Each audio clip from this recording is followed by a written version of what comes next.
Le pain, le gaz, le pétrole, ces produits souvent cités dans la presse sont le fruit d'une production. Mais qu'est-ce qui donne concrètement de la valeur à ces biens? Le concept de valeur a fait l'objet de nombreux débats en économie. Tantôt une conception plutôt objective à partir d'éléments réels comme le temps de travail, tantôt une conception plus subjective reposant sur la désirabilité du bien, son utilité. Voyons comment le concept de valeur est défini selon les différents courants économiques. C'est parti! La théorie de la valeur est l'un des éléments centraux dans l'analyse de Smith, le père fondateur de l'école classique. Tout d'abord, il distingue deux types de valeurs. La valeur d'usage, c'est-à-dire l'utilité et la satisfaction procurée par la consommation d'un bien. L'eau apporte une grande satisfaction lors des canicules. La valeur d'échange, quant à elle, correspond à la quantité de biens qu'il faut échanger pour obtenir le produit. Grossièrement, on pourrait parler alors de valeur monétaire ou encore de prix. Le diamant a donc une très grande valeur d'échange. Une valeur d'usage élevée entraîne-t-elle toujours une valeur d'échange plus importante? Pas toujours. L'eau, le diamant, tiens, cela nous fait penser au fameux paradoxe.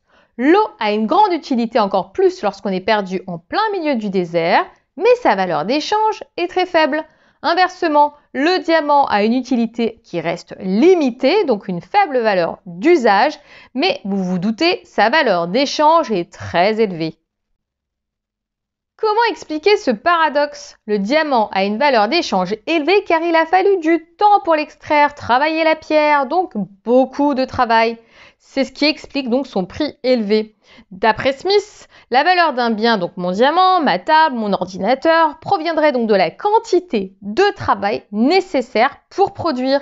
Smith en déduit donc l'existence d'un prix naturel des biens, c'est-à-dire un prix qui permet de couvrir les coûts de production mesurés en heures de travail.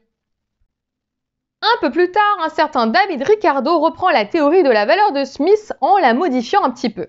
La valeur d'un bien, par exemple ma voiture électrique, provient du travail, certes, mais incorporé, qui comprend une part directe, la quantité de travail nécessaire, le salaire donc des ouvriers, admettons, et une part indirecte qui proviendrait alors des outils de production, des consommations intermédiaires, telles que les matières premières, les batteries, etc. À part cette nuance, vous constatez bien que cela reste très proche de l'analyse de Smith. La valeur d'un bien se mesure donc à partir du travail. Un peu plus tard, c'est au tour d'un certain Karl Marx d'étudier la valeur d'un bien. Celui qu'on appelle alors le dernier des classiques va puiser les bases de ses analyses chez Ricardo. La valeur d'un bien dépend du travail nécessaire à leur production, mais alors comment compter le travail d'un paresseux ou d'un salarié qui manquerait d'efficacité, qui mettrait 2 fois plus de temps pour faire la même tâche? Est-ce que ce fameux bien coûte 2 fois plus cher dans ce cas?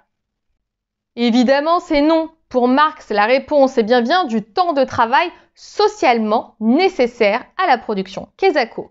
Pour produire une table, admettons, le salarié a besoin de l'équivalent de 6 heures de travail. 6 heures de travail pour faire quoi? Bien, pour se payer de quoi se nourrir, se vêtir. En gros, d'après Marx, le salaire minimum vital, ce salaire qu'il perçoit du capitaliste, le travail donc socialement nécessaire vient de là. Ce salaire permet donc la production de la force de travail au quotidien. Mais cette table est revendue bien plus cher que l'équivalent des 6 heures de rémunération promise à l'ouvrier. Le profit ou encore la plus-value est donc la différence entre le prix de vente de ma table et le salaire socialement nécessaire de l'ouvrier. Pourquoi toute cette rémunération n'irait pas au travail?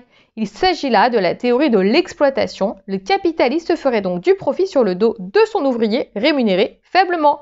Marx parle alors de la nécessité de mettre en place la révolution pour changer le rapport de force capitaliste, celui qui détient donc les moyens de production et les ouvriers. Les économistes néoclassiques, bien plus tard, vont apporter une toute autre explication et même une réponse au paradoxe de l'eau et du diamant.